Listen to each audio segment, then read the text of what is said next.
Hey guys, in this video, I'll show you a powerful stamina Dragonknight DPS build that can parse up to 109k using only one bar.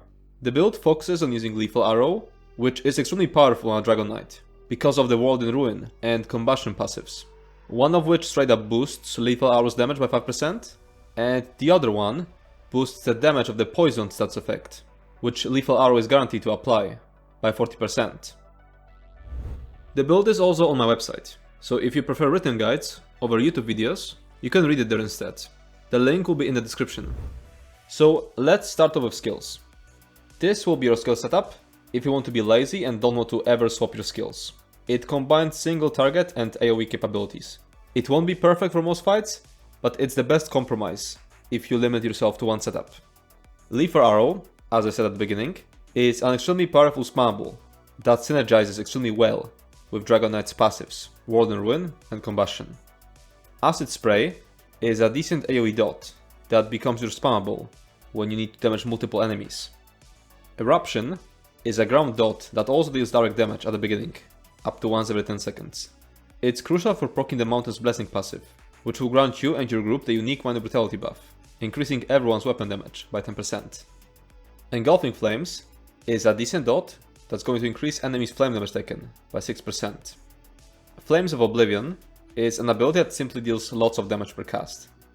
And Standard of Might is an extremely powerful ultimate that deals damage over time, increases all of your damage done, and decreases all of your damage taken. Now as for situational skills, we have Resolving Vigor, a self-heal you'll need for some fights, depending on mechanics you're assigned to deal with. Like for example if you're assigned to deal with Reef Hearts in the Reef Guardian fight. Replace Engulfing Flames with it. This is the skill setup for dealing with trash packs. Compared to the combined setup, it replaces Lethal Arrow with Burning Talons, which is a very strong short AoE dot that also grants your allies the Ignite synergy. Now this is the default skill setup for boss fights. It focuses more on single target, but still has some AoE damage. Compared to the combined setup, it replaces Acid Spray with Venomous Claw, which is an extremely strong single target dot. Now, not every boss fight is single target focused, so for some of the boss fights, where there's lots of adds, or even when there's multiple bosses, like for example Reef Guardian, it's better to go back to Acid Spray.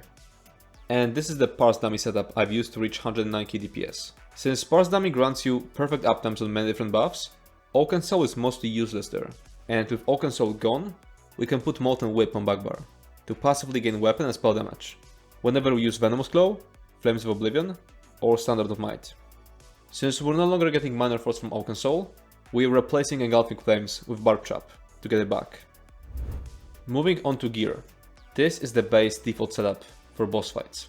Reliquien, Ansul, Oaken Soul, and One Piece Slamcrow is what I suggest you to run if you don't want to ever swap your gear. But now I'm going to get into details and describe situational sets, which can be stronger than this setup in specific situations. For example, a default setup for trash packs would replace Arms of Reliquien with Sul'Zan's Torment. And then I'll give you a bunch of alternative sets, which aren't stronger, but they're decent and much easier to obtain, so you can use them before you get this gear. But before that, there are two more things I need to explain. When choosing different sets, at least one of your sets has to be medium weight. When choosing a light set, use it on weapon, jewelry, and the shoulder or headpiece. So you end up with 6 medium, 1 light combination. Keep in mind that crafted sets and monster sets come in all weights. As for choosing which of the two sets to replace, Reliquien is extremely powerful, but single target focused, so you won't want to use it in AoE fights. It's also less optimal even in single target fights, where you constantly have to switch targets, which means you can't keep up Reliquien stacks. Ansul's Torment is less powerful than Reliquien, but extremely reliable. There is no fight in the game that invalidates Ansul. It can also gain a slight edge in fights where you can't interrupt your enemies. So let's go over the situational sets. Sul'Zan's Torment, as I said before, is the best set for trash packs, but it's also useful for boss fights that regularly spawn smaller adds. Highland Sentinel is the strongest set if you are able to stand still in a certain encounter. Roar of Alkosh is a support set that allows you to provide 6000 penetration for your team, as long as they provide you with at least one synergy every 10 seconds. It's extremely beneficial to have at least one Alkosh user in trial groups. Using Alkosh in dungeons will also allow you to keep using the Thief Mundus, even if your tank doesn't use any penetration sets. Now let's go over a bunch of alternative sets you can use before you obtain the best gear. I'm going to list sets that are crafted, that drop from Overland, or from dungeons. So simply pick 2 sets that are easiest for you to get, with at least one of them being a medium set. As for crafted sets, we have Order's Wrath, Hounding's Rage, and Highland Sentinel. As for Overland, we have Mother Sorrow, which is a light set from Deshaan, Back Alley Gourmet, which is a light set from Galen and Iphelon, and Dragonguard Elite, which is a medium set from Southern Elsewhere. Keep in mind that crafted and Overland sets are tradable and can be bought from other players. Now as for dungeon sets, we have Tsogvin's Warband, which is a medium set from Frostvault. We have Aegis Scholar, which is a medium set from Unhallowed Grave. We have Pillar of Nirn, which is a medium set from Valkyrie Vault. We have Essence Thief, which is a medium set from Wildgoat Tower. And we have Leviathan, which is a medium set from Crypt of Heart 1 and 2. And this is the setup I used for the 109k dummy Parse. It uses Highland Sentinel instead of Ansul's Torment, and Point Blank Snipe instead of One Piece Slimecrow and Oaken Soul Ring, because the practice dummy already gives you perfect uptime on most of these buffs. This of course means that technically you could replace Oaken Soul with Point Blank Snipe in actual content if your supports are good enough, but in practice I can't imagine how you'd be able to get into a raid group with supports who are keeping up such good uptimes when you're playing a 1-bar build yourself. Moving on to champion points. In the blue tree, you'll want to use Master at Arms, Deadly Aim, Fighting Finesse, and Wrathful Strikes. Replace Deadly Aim with Biting Aura in AoE fights. In the red tree, you'll want to use Band of Vitality, Sustained by Suffering, Rejuvenation, and Fortified. In fights with lots of adds, Siphoning spells and Bloody Renewal can be stronger than Rejuvenation and Sustained by Suffering. Moving on to race. The difference between best and worst race is about 5% of DPS, and there is no content in the entire game that you'd be blocked from completing because of choosing a bad race. With that said, the best race for 12-man content is Dark Elf, and the best race for 4-man content is Khajiit. Other decent options are Orc, High Elf, Wood Elf, Imperial, and Redguard. Moving on to Mundus. Most of the time, you should use the 5th Mundus, which increases your critical chance. In 4-man dungeons, you will most likely need to use the Lover Mundus, which increases your penetration. It won't be needed if your tank is using penetration sets, like Crimson Oath Drive, but in the end, it's more optimal for the tank to bring sets that boost other stats, like weapon damage, critical damage, or provide important debuffs, while you bring the penetration yourself. Especially since the penetration provided by the tank could end up wasted if other damage dealers in your group are light armor users or arcanists. For dummy parsing, the Warrior Mundus is the best, because you're already getting enough critical chance from Highland Sentinel. As for attributes, it's extremely simple. You should always put all 64 points into stamina. Moving on to food. Here we have 3 options. Braised rabbit with spring vegetables. Provides max health and max stamina. Use it for most of regular content. Artium takeaway broth. Provides max health, max stamina, and stamina recovery.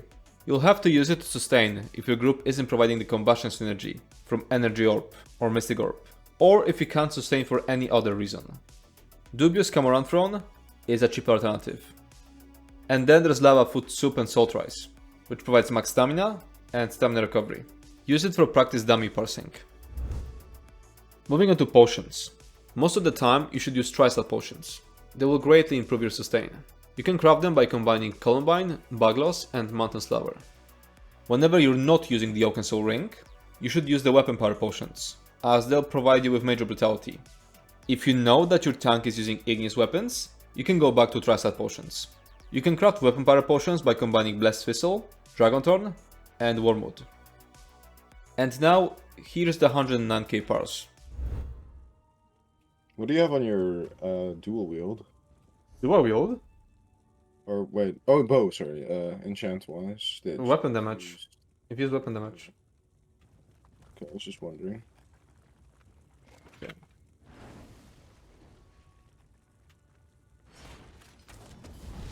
Well, who is selling this shit for 100, 200k a piece? What the fuck? And who is buying it? No, right? It's crazy. What did I get? The hat and the jerkin. I'm jorking it. And by it. People gotta buy the best companion gear for their companion GF.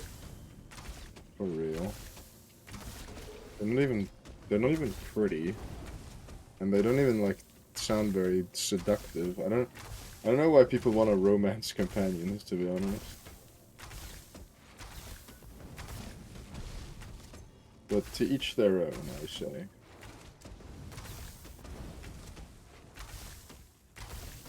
Yeah. Yeah, I feel like if you're... Actually,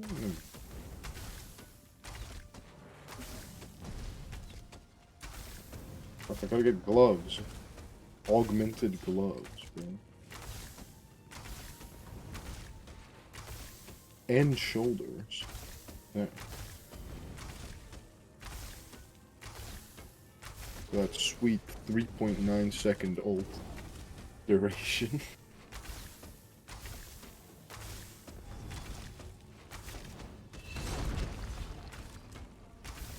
Into romance Naryu? Who the fuck is Naryu?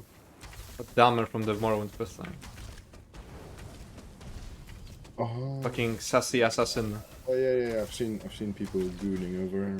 Fucking weirdos. What are the characters people goon over the most? It's gonna be Naryu, The guy. Garvey, and that cat presumed there. The Unhallowed Grave guy.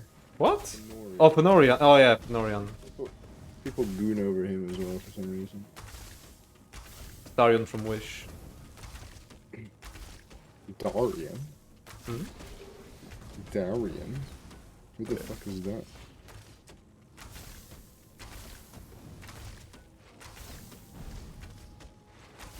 I don't quit. I would fucking watch a stream of loot going through the questing just to see how it is. I would be like...